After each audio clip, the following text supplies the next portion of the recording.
Perfect. Now I have your number. Thanks. Hey, I'm Robbie Kramer. You're listening to the Leverage Podcast, where we discuss using your social skills to hack dating, travel, finding your dream job, and becoming a complete man.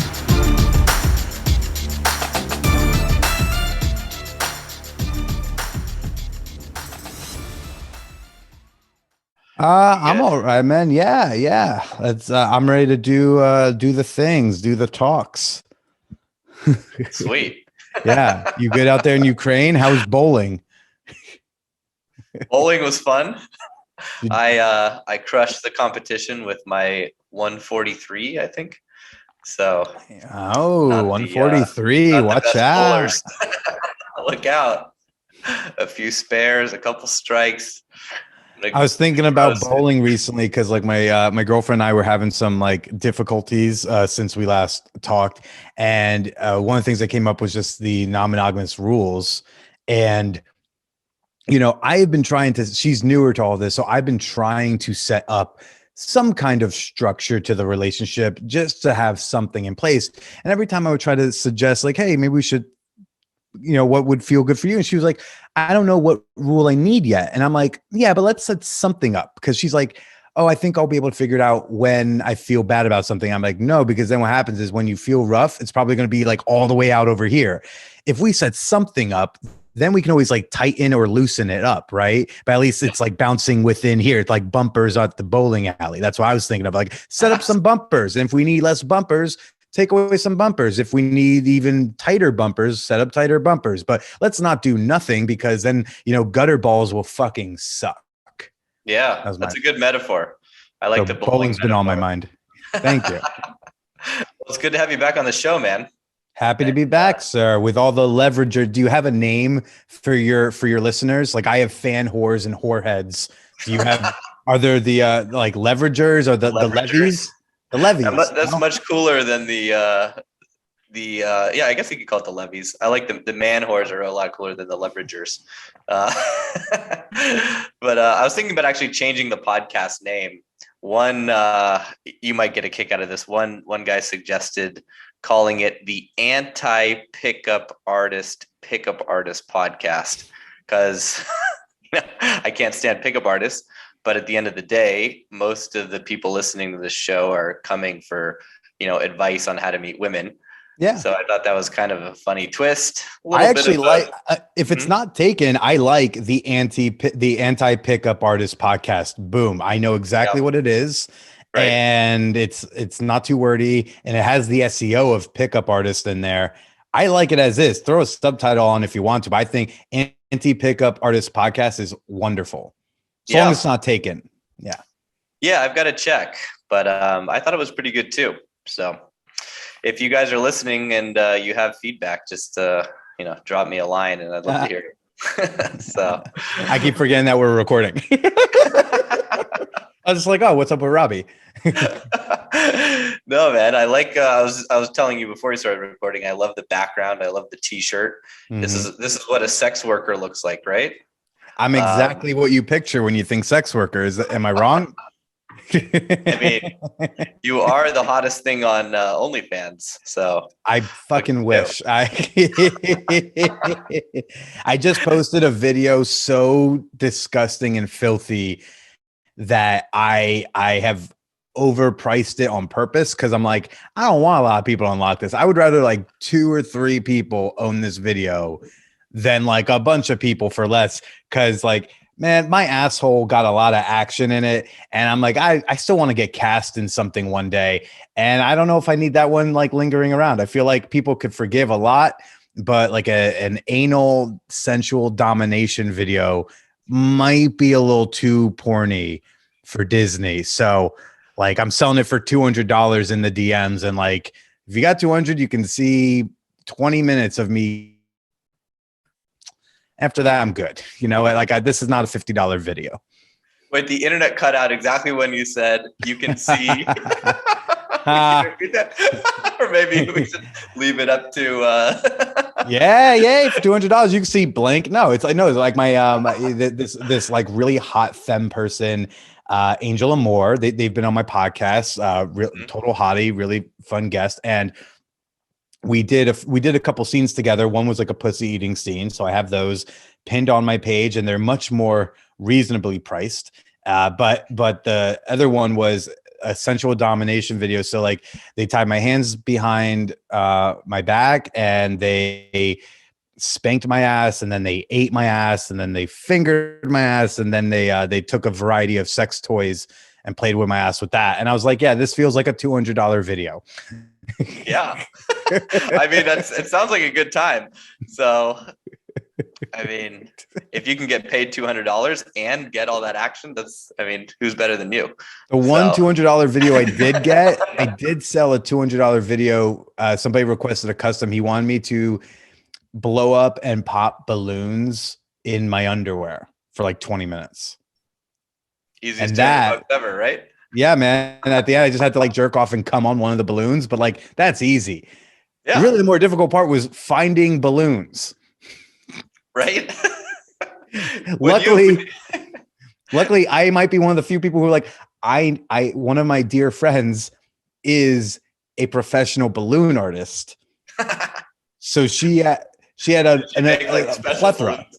Yeah, okay. like she went viral on Reddit. She made a Game of Thrones, like the throne from Game of Thrones with balloons, and it was like weight bearing. Like her boyfriend like was sitting on this balloon throne, and like it went viral on Reddit. Right, so I was like, you know what? Atrina's got some spare balloons. Let's get this lunar fetishist his content. That's some awesome content. So the OnlyFans is rocking and rolling. By the way, for people listening, drop your handle on there. No, I am on OnlyFans at Call Me Billy. OnlyFans.com/callmebilly. It's free to follow, and then there's a lot of fun to unlock there within your budget. Because someone might be listening and they just have to get their hands on that. Hey, yeah, I got $9 videos. I got $100 videos. I got something for a little bit of everybody. And then some like free lewds I posted. Actually, like what I'm about to be posting is I just did some photo sets. In the week of Christmas, 3 different guys named Joe bought me jock straps from OnlyFans. So like in 1 week, I got like 6 jock straps from these 3 guys as gifts. And then and so I started taking pictures of them. One. Unfortunately, I had to buy one for hockey, and oh, you were buying it for like practical sports purposes, right? Meanwhile, like the gays love a good jock strap, but it really does look good. Yeah. Like it gives a little lift, but just in general, like it's different colors and styles, and I took the photos and I was looking at them like I look hot in a jock strap. It's incredible. I highly recommend. You got to like, if you have like a hairy chest and some facial hair, like the juxtaposition of wearing something that looks kind of lacy or lingerie-esque, like a jock strap. Yeah. Pushed against like all this like masculine features like chest hair and a beard and whatnot. It's a hot look. Like the gays loved it. And then you know what? A lot of the ladies loved the look too. I know we don't talk about like men's lingerie very often. This actually might segue into the sex party topic nicely, but like we don't talk about like men and lingerie often, especially if we're talking about like straight men or men who like fuck women. I don't think we talk about lingerie, and there aren't a lot of options. Like most of the options are tiny little skinny little things like banana hammocks, feminine looking things. Yeah, I'm a thick slice of meat. I don't normally think to wear something tiny, but that the jock straps, body stockings. And there are some men's lingerie things out there that are like more, for a masculine body. And I got to tell you, it makes you look like you're trying so hard to look hot. But really all you did was put on one piece of clothing. Put on one piece of clothing, a little bit of glitter. And it's like, look how hard, look at that outfit he made. I'm like, I just put one thing on. I'm lazy. I'm surprised. I've never seen that at Burning Man either. Burning! What are you talking about, Burning Man? I feel like the dude bodies are all sorts of exposed and glittered up at Burning Man. No, yeah, but I've never seen a jock strap being worn there. Interesting. I was there 2 years and I saw everything, but never a jock strap. So new niche costume market for sure. Yeah, or, male lingerie, as you said. Yeah. And I think it's something that, it's a little bit of effort that goes like a really sexily long way. Cause like I don't even wear underwear. I've been a commando guy since 2012. And now like I have a couple things in the drawer that if I want to like surprise a woman or if I want to look good at a sex party, especially if the theme is something that I like can't handle. I put on something like that, put on maybe a little bit of eyeliner, and now I look like I put in effort as opposed to being just like another dude at the sex party trying to fuck these chicks. Instead, now I look like someone who's also having fun and embracing the theme and embracing the night. And it makes you look more confident too. Yeah, that's the worst, to be one of those guys at the sex party, creepily lurking wearing around. Khakis. Right. You ever see the guy at the orgy in khakis? You're like, bro, try a little bit.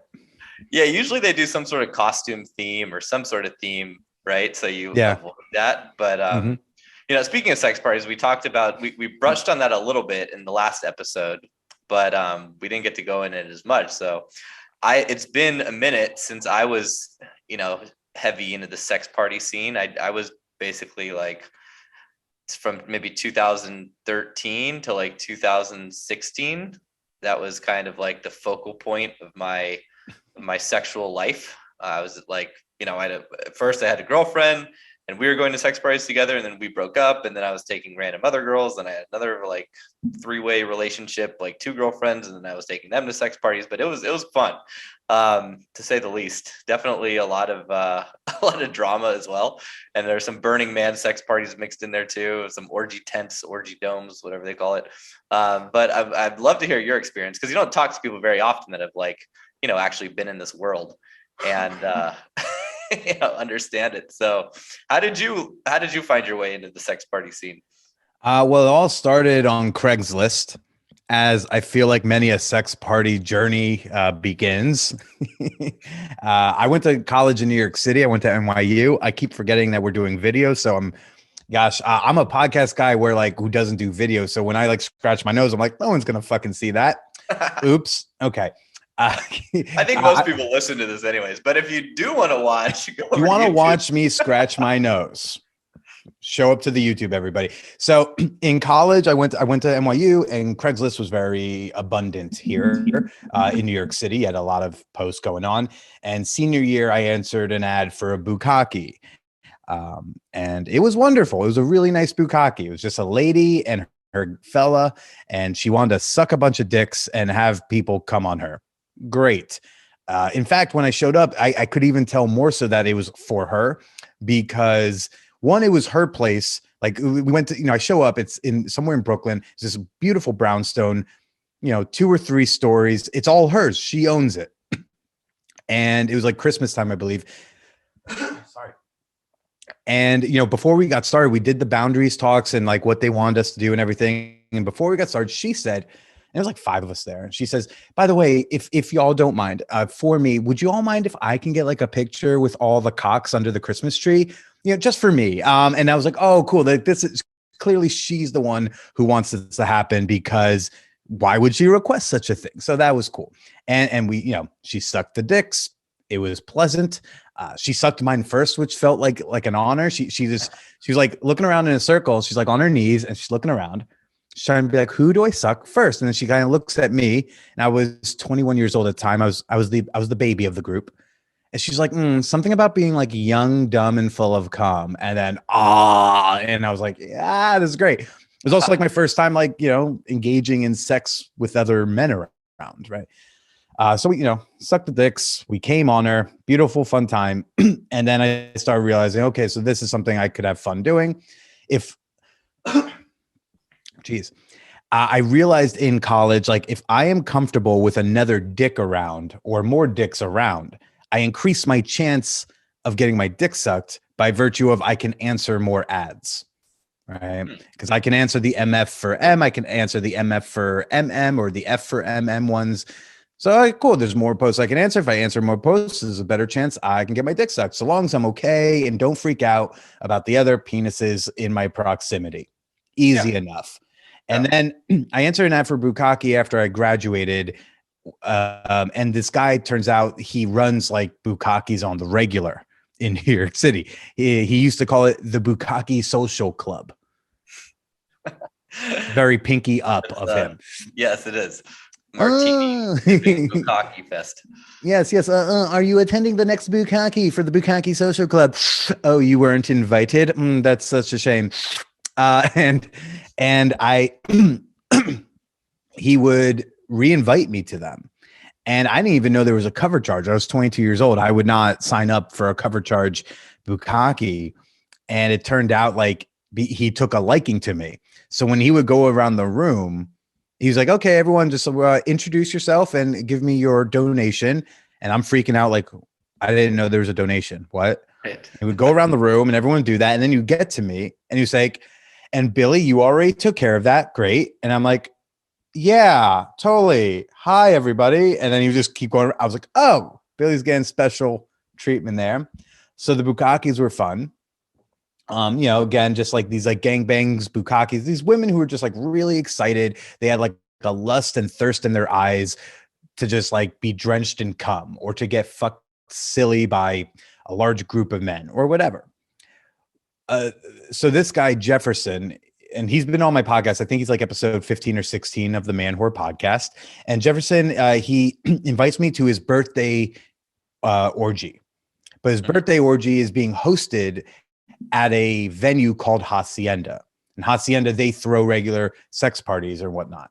So he invites me to this Hacienda birthday orgy, and I RSVP, and I wake up that morning, and I was sick.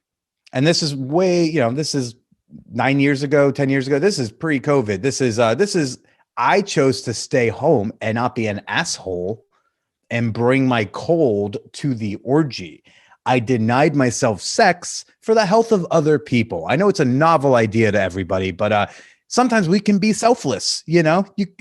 As Jefferson has said, there's always another Bukkake. Don't panic. It's the best way to tackle FOMO. I have repurposed that thing he said to me when I was 22, 23. I have repurposed that rest of my life. There's always another Bukkake. Always another Bukkake. Right? So I didn't end up going to his birthday orgy, but that did, my RSVP did get me on Hacienda's email list because Jefferson was vouching for me. And then later that year, I finally attended my first sex party, and we're like proper sex party. And it was really cool. I went with an old ex of mine, someone who I'd actually reconnected with on the podcast. I interviewed her, and then after the interview, we ended up fucking, and then we started fucking a little more regularly again. And I was like, "Hey, do you want to go to a sex party with me?"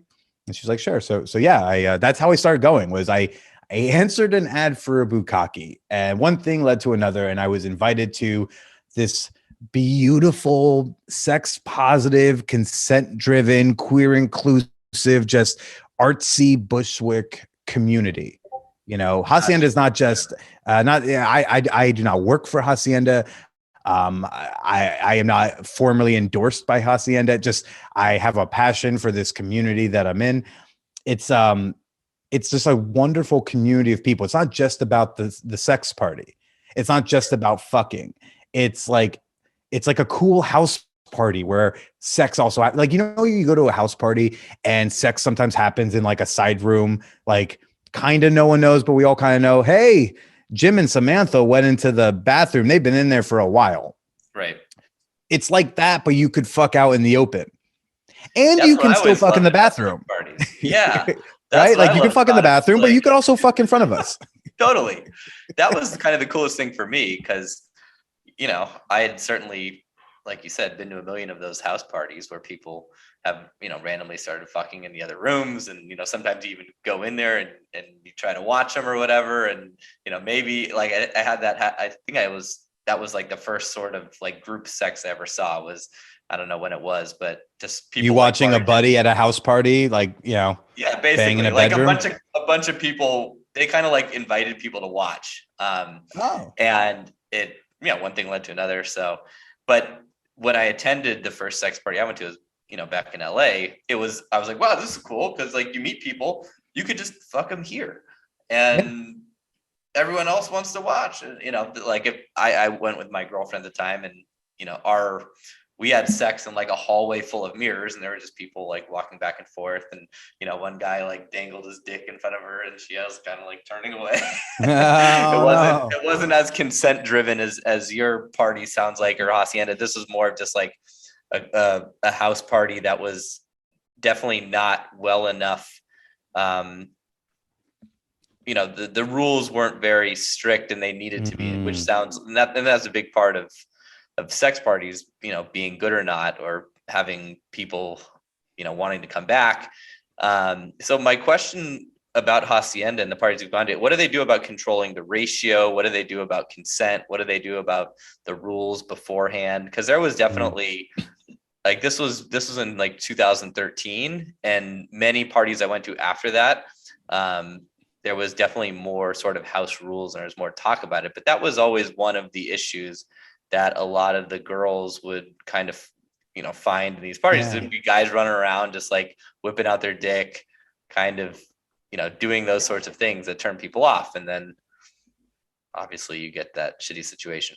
Yeah. And it's interesting you say when that was happening, because I do think because you're only a little bit older than me, I think. And it was like, as we were in college or coming out of college, the concept of consent culture was just really starting to get up there. I mean, that was really when they were starting to transition. I remember when I was graduating in 2011, there did start to be this transition out of no means no to yes means yes. Don't do shit to her until she says no, like try to get the yes. And it can be sexy. It doesn't have to be like, do you mind if maybe I tweak your nipple, my ma'am? It's like, no, they're like really sexy ways to ask to kiss someone. There's really put my hand here, like there's sexy ways to get consent. Like you don't have to just creepily like keep pushing it until you hit the no, because great. Once you hit that no spot, well, now you've like made someone probably uncomfortable. Right. We could also just like ask for it. So I think there was also a cultural shift around there. You said like 2013, then they started implementing rules and being stricter. And I think that's a cultural thing that was going down. So let me start with the ratio question. One, even at like what hacienda is more of like a queer informed, queer inclusive party. So it doesn't matter what the ratio is, because I mean, like I identify as a straight dude. It doesn't matter to me, the ratio. Right. But when it's a lot of queer people, like it doesn't matter, because like people who are into all sorts of bits and parts and genders and body, doesn't matter. Like you don't need to care about that. At hacienda, everyone pays the same price. It doesn't matter. Like it's not men pay this, couples pay this, women are free. I don't go to those parties, because I think if there is a tiered pricing system based on gender, which inherently acknowledges a gender binary that like I don't personally buy into as much.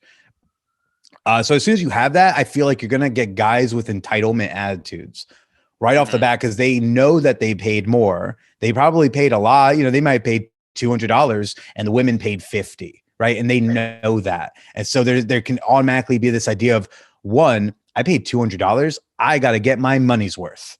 Then the two is almost, there can be this resentment of like, well, these women, they got in for cheaper, so they should be fucking us because we paid more. Anything like that. So I don't go to parties like that. That is a big red flag for me. I understand they're like trying to control a ratio, but I don't think it's necessary to control it. And if you're building a community, I think it works itself out, especially if like you are a place that's safe for like queer people to play and explore, then it really doesn't matter. Now, two, even at like a mostly hetero, maybe swinger party, you need more dicks. Why? The dicks run out of juice and need to recharge.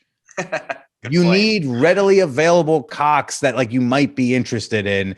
So that way it's like, if you've just fucked your husband twice and he might even be able to go for round 3, but it's going to be at least an hour or so. Gosh, wouldn't it be nice if there were enough extra dicks around that you could be like, oh, I really need one in me. Well, let's go troll around and see who looks horny and available. So like, I'm not into this let's control the ratio thing on a big party scale. Depending on what you're putting together, if it's a smaller party, if you're getting a hotel room and having some friends over, I understand based on what people want and are looking for. But like, yeah, Hacienda doesn't try to control the ratio. Everyone pays the same price.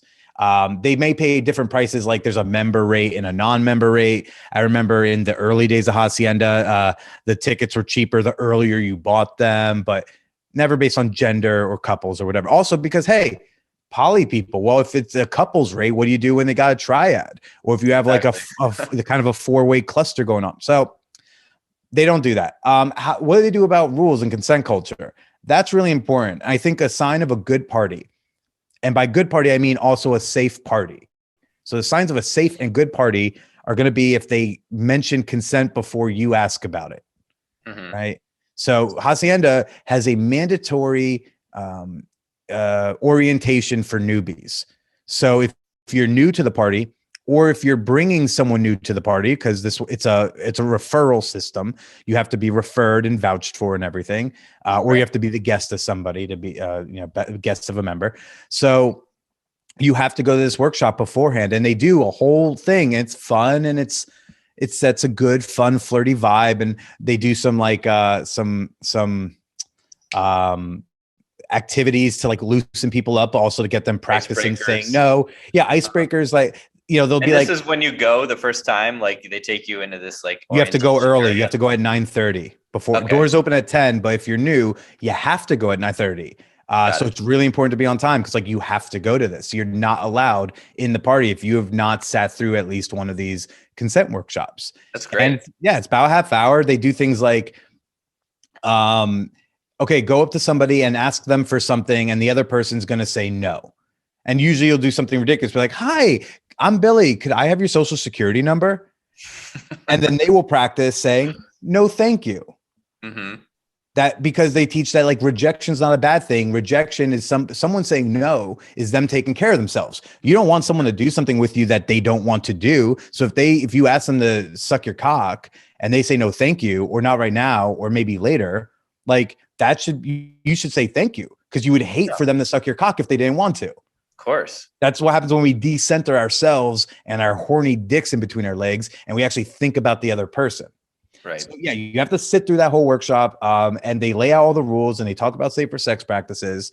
And if you're bringing someone new, you have to sit through it again. So I frequently end up sitting through a few of these when I bring new dates to the party. They also have little things posted all over the place that just like remind some of the basic rules. And then they also have a guardian system. And that's something that's been like catching on at various parties that I think is great, where if it's a big enough party, the organizers will have people who maybe take shifts, or it's their turn that night, but they wear like an armband.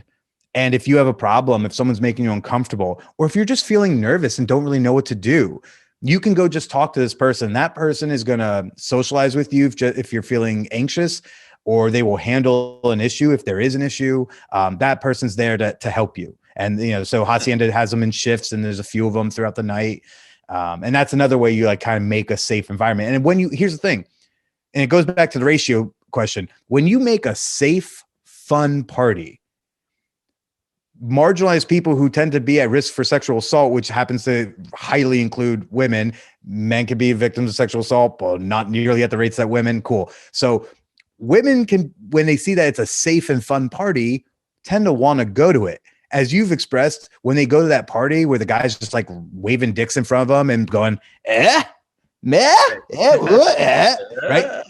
tend to not want to go back. Right. So you got to set up a safe and fun and consent-based party for people, including these women that guys seem so obsessed with making sure there's enough of them, but they don't seem obsessed with making a party that they would want to go to.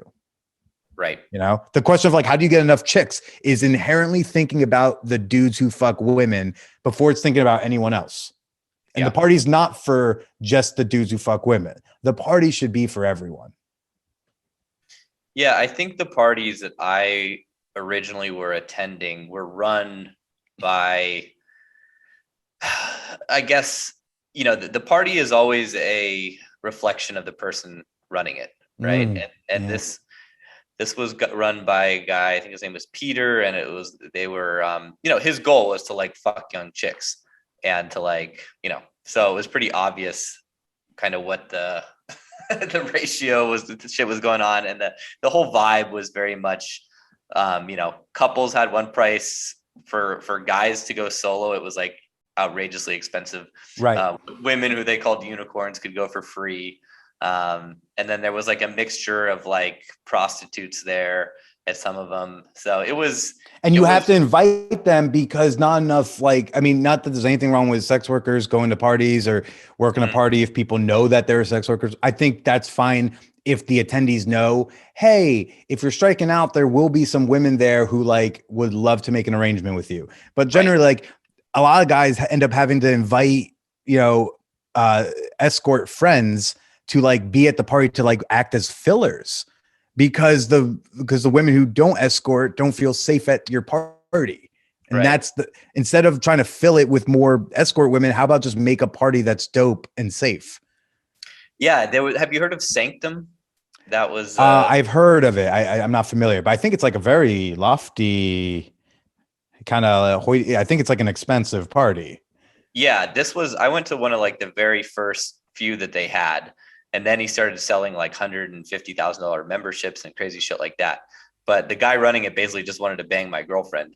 So he was like, you guys can come, it's like, usually it's like $5,000 or $10,000, but like, just pay $200 and you guys can come. And like the first thing he did when we got there, he like shook my hand and he's like, I'll be right back. And he like took my girlfriend up to some room. What? Yeah. See, how'd your girlfriend feel? Well, we had been to so many sex parties and she was like a pro at handling those sorts of things. So like, she was like, okay, sure. And like, I kind of winked at her and just went off and like, did my own thing. And then she came back later and she was like, look, I have $400 and I didn't even do anything. And I'm like, good job, baby. We pocketed the money and that paid for the party plus some. But she had like a PhD in like maneuvering around creepy guys trying to like deal with her. She was like a bottle service cocktail waitress from San Francisco. She knows that game. Yeah. Oh yeah. So, but yeah, I heard later on that he like raised the rates of these parties but there were tons of escorts there. There was all sorts of like interesting stuff. It was definitely it was more like the Eyes Wide Shut sort of vibe. Than the other sex parties I'd been to, which were more sort of like coupley, less escorts, more wholesome, I guess you could say, from a sex party angle. Wow. But there was one place that sounds similar to Hacienda. I forget what it's called, but it's in LA. And that was more of it's like, I think you need an invite to go there, but it's like a nightclub that's also, it's a sex party place. The organizers have an arrangement with the business to have maybe some access to a space or something. Well, it's just more like business like. It's not like a private party. It's like a constant venue that's always for sex parties, which kind of sounds like Hacienda maybe. But they've got specific rooms set up and like they've got one room where it was like, anything goes, like a buy room or if you go into that room, you're signing up for XYZ versus there's like a hetero room, a kink room, maybe. Yeah. Like Hacienda, sometimes they do at the last party they had at the top floor. It was no sex is allowed up there. It's a quiet, it's like soft lighting. It has like plushy, like pillows and things you can like snuggle up in. It's like soft music and like no sex is allowed to happen in there. That's like where you go if you want to like decompress or get away from all the fucking for a minute, right? Like it's nice to have those rooms with like specific intentions. Yeah, that is cool. One thing. So did you, one thing I noticed, like after going to a lot of the parties for, I don't know, maybe 3 or 4 months, we started meeting other couples and other people that were always throwing their own sort of private parties. And then we kind of got into this new social circle of cool couples and cool people that were hosting private sex parties all the time. I hosted like my 32nd birthday party was a sex party, which was a pretty interesting party. Had a first sort of unintentional bi experience at that party. I was like lying on my back getting a blowjob from my girlfriend, my ex-girlfriend, and another girl. And Wow. yeah, so I've only gotten a blowjob by 2 women at the same time, never 3 all at once. That's impressive. it was like, we're gonna give you a birthday blowjob, and then Love it. and then another girl came over. No, sorry, there were 2 girls were blowing me at the same time, and then the third one came over, who was my ex-girlfriend. And so I'm seeing like two girls' heads in front of me, and then the third girl came, and she was like, "Hey, can we give you a birthday blowjob too?" And I'm like, "Okay." I had no idea who we was, right? I just assumed Okay. at like the 3. And then all of a sudden, so now there's 3 girls' heads. Then all of a sudden, I see my girlfriend like push someone, right? I'm just kind of looking, and then she goes, "Oh my God, Brent was just sucking your dick." And I'm like, "Oh, you mean Jamie's boyfriend?" So that was the third girl who came in, and the we was her boyfriend, and that was like their version of consent. And I wasn't mad about it. I was like, "Oh, okay, whatever." Like, so, but it was just a weird sort of experience, and makes for a funny story, of course. But it goes back to what you were saying about consent, right? Because they were obviously, he was bi, and he didn't know if other people at the party were bi. Sure. And it's like a tough conversation to have. I guess they probably would have been better off just like asking people like, "Hey, who are the bi people?" Because I think she was there, she didn't really give a shit, but I think it was one of his like first sort of sex parties, and so she was like trying to get him to hook up with another dude. And isn't that sad? Because one, that again, this is the society we're still living in, where like if you're a bi guy, like you'd have to be like, "Hey, touch. Why can't you just go and like? Why can't they ask you just like any other chick might ask?" And the worst that happens is you say no, thank you. Wouldn't that be great? If he, and then also it's like, isn't it? It does speak to like the rules of that party, because like I wouldn't be freaked out if like I was like doing some sort of blindfolded scene, and like I consented to X, Y, and Z, and like maybe I said, "Hey, you can bring people over to blow me. I don't want to feel any facial hair, whatever." But like if someone asked me and they feel like they're tricked, I would feel violated. I would feel upset. Like I wouldn't be like pissed and like start like gay bashing or anything. It's just be like, or queer bashing. It's just be like, yo, like that's not okay. Like it wouldn't be okay if a woman who I didn't know came over and started blowing me without asking in that party environment. Cause like that, it's like, I thought we were all trying to do this thing where we ask first and get permission. Cause I know I'm doing it. So I feel like you got to do it too. Right. But it's also sad to me that party didn't feel inclusive enough that like he could just ask, or they could ask together. Yeah, that was probably, well, we weren't really expecting, we weren't expecting anyone that wasn't like normal, straight, hetero. Not to say normal isn't other things, but we weren't expecting anyone. It's okay. Yeah, we weren't expecting anyone who wasn't hetero, right? Right, but that's again like with bisexuality, you don't know who's. It's like you don't know who, because if they're bi, you don't know. If they show up with a chick, you think they're straight, but they might not be. They might both be queer, and they're together. Right. That's part of like the invisibility of bisexuality, where like, an opposite sex couple may show up and you assume they're straight, but they might both be queer, or one of them is queer. Right. So, and it shouldn't matter, because I got to imagine like if you knew that guy was bisexual and she was going to bring him as a date, I got to imagine, even though it wasn't intended to be a queer party or you didn't intend to play with him, I got to imagine you wouldn't say, "Oh, you can't bring him because he's bi." Because like, well, he still wants to come and fuck the women too. So what does it matter, Yeah, and all for I know, there could have been other guys there that were into that too. But yeah, it would have been much better, obviously, if we knew ahead of time. Yeah. But it was all fine. Like I didn't make a big deal of it and didn't give a shit. No one really gave a shit. And then I think he did end up like hooking up with one of the other dudes. And they played. So everyone had a good time at the end of the day. The best part about that story, I feel a little bit bad saying this, but at the time you could buy these Bed Bath & Beyond California king size mattress toppers, and you could return them with no questions asked. So we bought 4 of those suckers and we put them, in the master bedroom, and we had, the biggest bed anyone's ever seen. And then we went to return them the next day, and as we're like giving them back, there was a used condom dangling off one of them, and they still took it back. No, no, no, It no. was somehow like not quite. Robbie, you got to clear the condoms first. I thought I checked for everything, but Was apparently it not. you? Will you say used condom? Oh yeah, it was like stuck to like the bottom of like where the tag was, and it somehow Oh, somehow slipped past the inspection. But they oh. I get it if it was like a condom that was being used but not completed in, right? Sometimes you go through maybe like a couple in a session or something, and maybe one got lost, but the one you finish in should be the one you're most conscious of.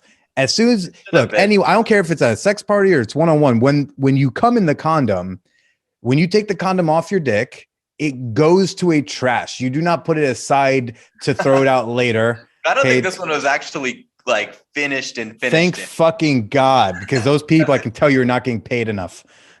No, definitely not. No, yeah, if it was finished, Raise the minimum you wage, have it. everybody. No. So if anyone's listening from Bed Bath and Beyond, you should discontinue that offer. But anyways, getting back on track. So tell me more. So well, so you've brought different dates to sex parties. Yeah. And then have you met and like gone to other private parties? Usually you go to hacienda. What's kind of transgressed with your life in terms of like sex party going to? Because I from what I've heard, there's a lot of different shit going on in New York City. Yeah. And it's like once you kind of get your foot in the door for one, then there's all sorts of, random. Well, what happens is you meet people at one party, they tell you about a different party, and then you try out that party. Somebody invites you to their little private soiree. It just kind of, it's not like, one unlocks it all as much as you just start meeting those people. Thing is, you already know people in your personal life who go to sex parties. You just don't know that they go to, right? So I imagine if you know a friend who goes to sex parties, that friend will probably recommend you to other ones without you having to go to one. But since you don't know who in your life goes to sex parties, going to a sex party is a great way to find out about other sex parties. Totally. Hacienda was my first proper play party, and it was exactly what I wanted. It's exactly what I needed. I mean, that was the vibe and tone and community I needed. So like, I don't go to a lot of different parties. There are plenty of communities here in the city. Some of them have themes, like some are kink parties, some are queer parties, some are swingers and like they're couples only. Like there's all sorts of parties. And then there's ones that are just kind of more open and free, like a hacienda. But I really kind of only go to hacienda. I've gone to others. They've been fine. I've been to little private things where so-and-so rented a hotel room and they're inviting like a few couples over or some friends over. Or I've been to someone's apartment, like, an ex of mine, she had a friend who had this like huge, like kind of loft, and him and this other guy lived there who go to hacienda. So they would host parties. So hacienda has parties like 100 to 200 people, and they would have parties of like 20 to 30 people. So yeah, I gone to other stuff, but I really consistently go to hacienda. It's really the vibe I enjoy. Nice. And so when you brought dates there, it's usually their first time, I'm guessing. For the most part, it's their first time with group sex. Sometimes they haven't been to hacienda, but they've gone to play parties. They still have to go to the consent workshop, but when I bring people, it's usually their first hacienda.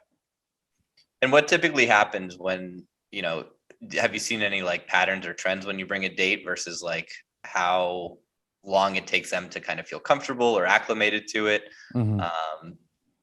Any sort of patterns in terms of like what you guys get into there?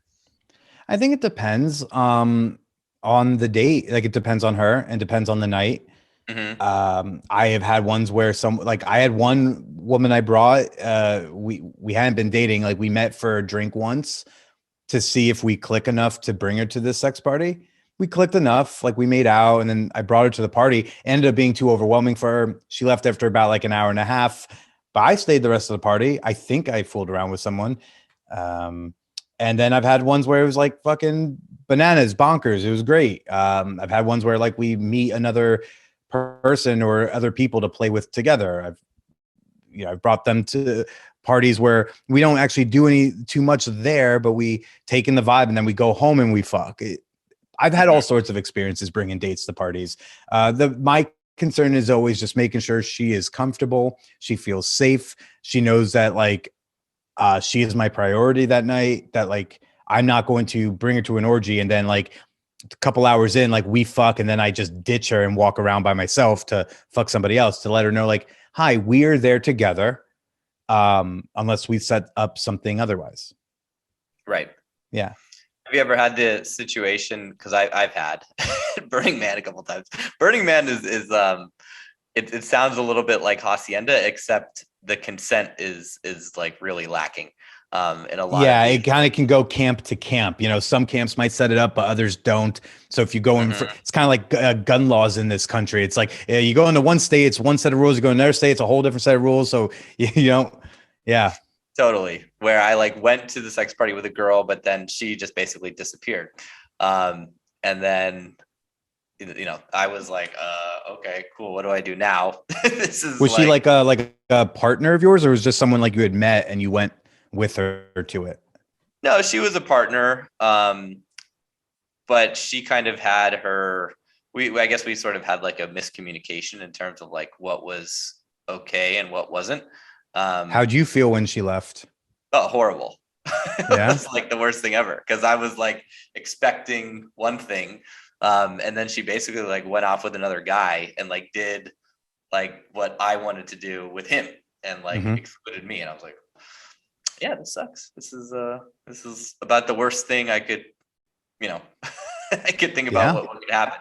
So, you know, those are definitely like I've you know, because you think as a guy, like I remember before I got into the world, I was like, oh, this is amazing. Like, this is like, you know, all my dreams of like, you know, sex, all you can eat buffet. But then you have these experiences happen where you just get like, you know, totally train wrecked where you weren't expecting. And you're like, oh, well, that's kind of the downside of the sex party thing. It forces you to deal with your jealousy issues. That's for sure. It definitely requires all that communication. Cause like, exactly.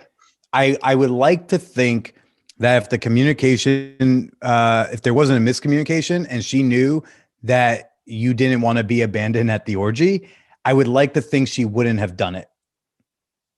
Yeah, well, that was like I mean, there were many red flags, but that was the big one when that happened. I was like, okay, because it wasn't just a miscommunication. It was just like I'm gonna get really high and pretend that, you know, I didn't know what was happening, sort of thing.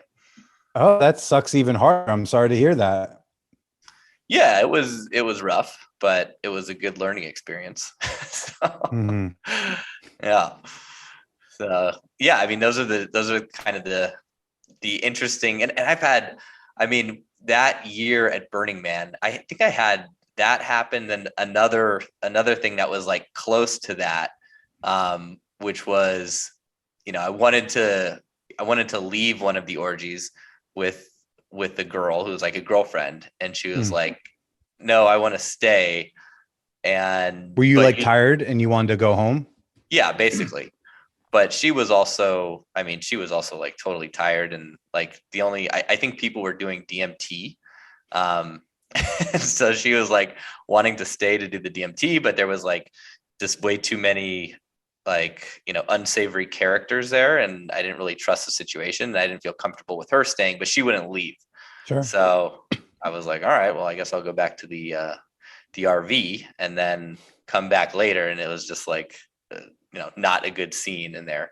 So and that's why it's just so important to, it's, you know, talk beforehand, set up what your expectations are, your boundaries, to set some rules and to stick to them. Like, yeah. My girlfriend and I, the party I brought, we went to a party a couple months ago, and we set up a rule beforehand just because it was our first time and she was newer to things. I just thought it would be simpler and easier and be less anxiety. We agreed to not play with anyone else at the party. This party, because as we learned from Jefferson, there's always another bukkake. Right.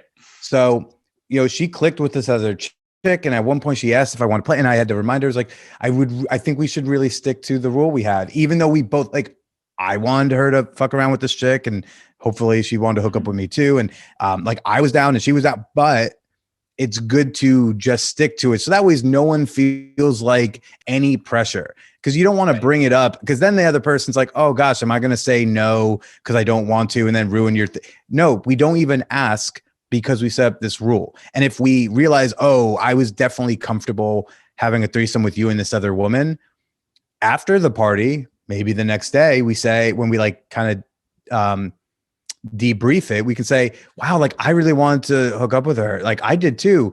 Would you have been comfortable? Yeah, I was definitely cool. Next party, let's make space to play with others, or however we want to configure it. But as soon as you start trying to like set rules and change them at the party, it's like a not fair scenario, because now someone has to be put in the position to be the party pooper. And that's not fair, you know? Yeah. And that's tough. That's such a good point. It's like, if you're going to have a rule, you got to stick to it. And what about in the situation where both people want to break it, but that's still tough because because somebody still has to broach it. You would have to both simultaneously look at each other in the eye and be like, and both know like, yeah, let's fuck this woman together. Otherwise somebody has to broach the topic, and that person is now putting the other in an uncomfortable, potentially uncomfortable situation. Look, it's great when you're right. It's great if you break the rule by proposing and then the other person actually is game. Like I actually was game, but I also want to demonstrate like, hi, like I follow rules and I like rules to be followed. So even though I do want to fuck this woman and you right now think you do, I would rather say no, thank you this time. Debrief with you tomorrow. And if you still tomorrow are like, yeah, I definitely still would have wanted to fuck, great, next party we will fuck that lady. Or like I ended up reaching out privately and I ended up like getting her phone number for us for maybe later usage, great. But like for me, the relationship is more important than sex at this sex party on this one night. So to keep this, to protect the relationship, I want to follow this, because I would hate to like, I just don't want to get thrown around at me. And so it's like, oh, well, you said we weren't going to do it. And then we did it. Like, bitch, it was your idea. You know what I mean? Like, I don't want to get into that fight. So let's just follow the rules we set up, because there's always another party. And that's so important, because as you said, if you put the having fun now before the rules of the relationship, or before the integrity of the relationship, you jeopardize that entire relationship. And I saw a bunch of relationships fall apart, like the couple that I mentioned, those tough stories, plus a million from other people I've seen in the community fall apart because they had a rule, someone broke the rule, or, they didn't stick to the rules and they jeopardized everything. And then, it was all because they had to have this one moment right now. Follow the rule. Right. Yeah. They didn't now. Follow that. There's always another bukkake rule. You can always, if they just would have had that, it would have been a different story. Cause it's like, you're in the moment. Of course you want to hook up, or there's this sexy thing in front of you and you want to go there, but at the expense of, the person that trusted you to like stick to the certain rule. Think about, safer sex. You two agree. Okay. Like, let's say we're fluid bonded and we go to a party and, maybe we state it again, but unless it went without saying, but like, we will fuck other people with condoms. That's the rule going on. And then we're having a hot threesome, and the third person says, wants to not use a condom with whomever. And they say, no, it's okay. I've been tested this time. That's all well and good. And even maybe one partner says, okay, I'm comfortable with that. But we agreed before the party as a unit to use condoms with other people. So it's okay if you want to propose, hey, that person we hooked up with last night, they mentioned all their STI tests. I really feel really safe about doing that. How would you feel about that if we hooked up with them again? And that's a more appropriate time, not when people are turned on and there's loud music and it's pretty dark. That's not the time to like renegotiate your safer sex contract as a couple. You could say, oh my gosh, that's so awesome. I love that you get tested. We get tested too. Cool. But like, we're going to use condoms tonight. That's what we do. And then the other person should be okay with that. But as soon as somebody's like, well, what about you? Now you're the one who has to be like the party pooper. And that's nobody wants to be the party pooper. So don't put people in the position to be the party pooper and say, we had this agreement, I would like to follow it. Because that's never fun. It's really more fun to have your boundaries set and to have your boundaries respected. And then later, At another time, you can bring it up and try to renegotiate, but don't do it in the moment. That's shitty. Yeah. Yeah. You know? That's great advice. Do you have any other advice for, other dudes who want to kind of either get into that world and they're not either sure how to broach it, or maybe first question is like, let's say you're a dude, you want to get into the world, you got an invite to a party and you want to bring a girl that you're dating, or you want to bring a girl. Who would you recommend bringing, and how would you kind of go about asking her to come? I do want to say, I know I'm giving advice here. No, I just have to clarify. I am just a comedian with a fuck show. So you can take what I say with a grain of salt a little bit, except for the whole like consent stuff. Definitely ask first. But so just with that small caveat, because you're asking, I will say you want to bring a girl. Okay, well, like if you have a romantic partner in your life, especially if you are monogamous to her, you should definitely first think of her. She should probably be the first and only one you ask. That's the commitment you have, right? Even if you're non-monogamous, look, unless there's like a special occasion, like, oh, I want to bring my friend Liz to an orgy. She's never been one, and it's going to be her birthday. And even then I would go to my girlfriend. I would say like, hey, look, there's a hacienda on this date. It's this friend of mine, this fuck buddy of mine. It's going to be her birthday, and she's always wanted to go to one. I'd like to bring her. And how would you feel about that? Or would you feel better if you came as well, or something like that, right? But I would start with a romantic partner in your life if you have one. Then I would go with like a pre-established sexual partner, preferably one who maybe has expressed any kind of vague interest in that. And you just say like, hey, I thought there's going to be a sex party. I think I really want to go. Would you want to go with me? And then you can start that conversation. And then you can also just go. I mean, if they allow single men, which again, if they don't allow single men, I wouldn't go to that party, not just because I'm not allowed, but because like I wouldn't go there with a partner, because it makes me feel like it just makes me, I just always get nervous when someone's trying to control a ratio, because controlling a ratio is only thinking about the men who fuck women having enough women to fuck. Right. Because like when we talk about control the ratio, it's never like we want to make sure there are enough dicks for the women, right? We never think that. So I'm always weary. But yeah, I would say go with someone that you're already hooking up with, especially if you've never done group sex before. You will feel more comfortable with someone you already have a connection with than someone you just met at a loud environment. That's my take. But yeah, I mean, I wouldn't like bring a Tinder date that you've never met to a sex party unless you both have been to sex parties, enjoy sex parties, and want to like go get a drink or have dinner and then go to a play party together. I wouldn't do it for the first time. Most likely. I already alluded to, I've done it before once many years ago, and like didn't work out well. And I'd rather go with someone I know. But yeah, don't propose on Bumble to go to an orgy as a first date. Not a good move. Don't they have dating apps for that anyways? Like or something at least closer. I think Ashley Madison, do they still have that app? That's more like an affair app. But I mean, yeah, look, if you want to hire seeking, that's something seeking. Like that. Well, actually, you know what? I'm happy. I'm happy you brought that up, because that actually is a very valid option that I did not think of, which is, yes, if you want to go to a sex party, the goal is you want to go to a sex party and you don't know someone to ask, you can very much so hire a sex worker to go with you to that party, whether you have a sugar baby or if it's like you are hiring someone for the night to come with you. If you find the right escort, like, and you explain, hi, like, this is what I would like to do. If you're nervous, tell her that you're nervous. Tell her like, I've always wanted to have sex in public. I'm a little nervous about it, but I would love to go. Is that something you offer? Is that something you're open to? I would not require that you fuck other people. I understand that might come with extra costs, but like, is that something we can do where I can take you out to dinner and take you to this party and compensate you, and you can help me have sex at a sex party for the first time, which is the ultimate goal.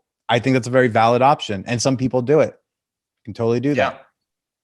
Yeah. I think that'd be a great, route to take for if someone. And I'd rather bring an escort that like I arranged with beforehand than go to a party that has escorts there. And now I'm already nervous. I'm in a group sex environment. I'm alone. And now I also have to like conduct a business transaction and then get aroused enough to even fuck. I'd rather have taken care of all the business shit before we even got to the party. So we can then just enjoy the party and almost forget that I hired you. Yeah. That sounds like a fun date. you know, Yeah. and I think the key part was you want to control your anxiety or your nervousness. Like if you're nervous, you're not going to have a good time. And if you're anxious about these situations happening, sure, you can hire someone, you can find, a sugar baby on Seeking. And I'm sure there's a gazillion girls on there who would love that opportunity. That'd Absolutely. be a pretty easy arrangement to figure out, I would think. Then you just need an invite. So Yeah. that's where you got to know someone. But knowing someone, but also a way to do that if you don't know someone, a great way is, and this doesn't work out very well for the guy who's like super horny and just trying to like get his nut off because it requires like non-nut steps. But like if you don't know anyone, nut thirst. Yeah, right. So it's like, okay, if you don't know anyone who can invite you to a sex party, and I would not recommend just Googling sex party and picking whatever shows up because it's probably going to be gendered and mixed pricing and like maybe not right. So I would recommend there's like some communities you can tap into, and via those communities, you can find play parties, kink worlds. So if you go to like a munch is like a non-play meetup for kinksters, and they hang out and they talk about kink and they talk about parties. They meet other kinksters. It's like a kinky social event, but they're not doing the kink there necessarily. So go to a munch because you know what? Kinksters know where there are sex parties. They might more know where there are dungeon parties, but again, this is all in a similar world. So you find one, you find the others. If you can go to a polyamorous meetup of some sort, not all poly people go to orgies, and not all people at orgies are poly, but there are a lot of poly people who go to orgies, and a lot of poly people who go to poly events go to orgies. So if you go to a poly event and you socialize there, and I mean, don't go around like being, hey, how you doing? I'm Billy. Where's the fuck party at? I mean, like, sincerely go and make new friends. Sincerely go and try to make some connections. And like actually just meet people with good intentions. You will probably find your way to a play party or know where to go. I mean, those are the two communities I really would encourage tapping into because like they are tangential to sex positive play spaces. I would not recommend your local swinger club because like I can't guarantee your local swinger club has like good consent policies, and they do tend to be pretty heteronormative and pretty couple centric. Even if you're at a heteronormative party, I don't want to be at a couple centric thing if I'm not in a couple. Right. Yeah. No, it's been really cool to get your take on this because you've definitely come at it from a much different angle than, what I've been used to with what you said, the heteronormative, swingers party, that sort of, inroad to it. I met a girlfriend at a play party where like she was blowing me, and next to me was some guy and he was getting blown by another guy, and like everyone's like, if that scene can't happen at a party, I don't want to be at that party. Not because I'm into getting blown next to guys who are blowing each other, but because like if those guys can blow each other, then that means like everyone here, like everyone is welcome here. Right. And if everyone's welcome here, I'm welcome here too, and I want to feel welcome. And so I want to be where everyone's allowed to be. Yeah, no, it's a much more welcoming, fun, sort of cool vibe. Definitely. Now we're the owners trying to fuck your girlfriend. Exactly. The owner of the couple who runs Hacienda, I don't think I've ever seen, and I don't think I'm speaking out of school because I think it's a nice thing to say. I don't think I've ever seen Andrew trolling for pussy at Hacienda. It's his party. People know it's his party. And I feel like he respects that power position where he's not walking around like, hey, it's my party, suck my cock. I don't think I've ever seen him do that. I don't think I've ever heard of anyone accuse him of doing that. And I think that shows like that's good leadership. And I think good leadership leads to a good party. 100%. Yeah, if he was doing that, there probably wouldn't be a Hacienda for too much longer. Exactly. That's why so many party communities, they don't all have very long lives because the owners, the parties that have been around the longest are going to be the safest, and they're going to be the ones with the chill owners, because like we're in an era where like if you're someone who's just like throwing an orgy just so you get to fuck a bunch of young pussy, word's going to spread and people will not want to go to that party for much longer, and then you won't have a party. Right. Hacienda's been around. I've been going there since 2014, and they've existed since before that. Okay. Well, yeah, they've got that's a long time Yeah. for something in that industry. That's for sure. Yeah, I've got friends I've got friends who I've never seen in the real world. I have friends who I only see at Hacienda, but I've known them like 6 years, 7 years. Yeah. Wow. Sounds amazing. Sounds like a good time. Well, dude, thanks so much for coming back on the show. Where can people find you and check out your podcast? Yeah, so I do a sex and dating show. It's called the Manwhore Podcast, a sex positive quest for love. So you can listen to the Manwhore Podcast wherever you're listening to me and Robbie right now. Just search Manwhore. That's me. I'm on Twitter and Instagram. Just search Billy Procida. I show up. That's Procida. And you can follow my free OnlyFans at onlyfans.com/callmebilly. Especially if you dig a dude in a jockstrap. Got some new jockstrap content coming out. I love the jockstrap idea. Fucking awesome. Dude, thanks so much. It's been great.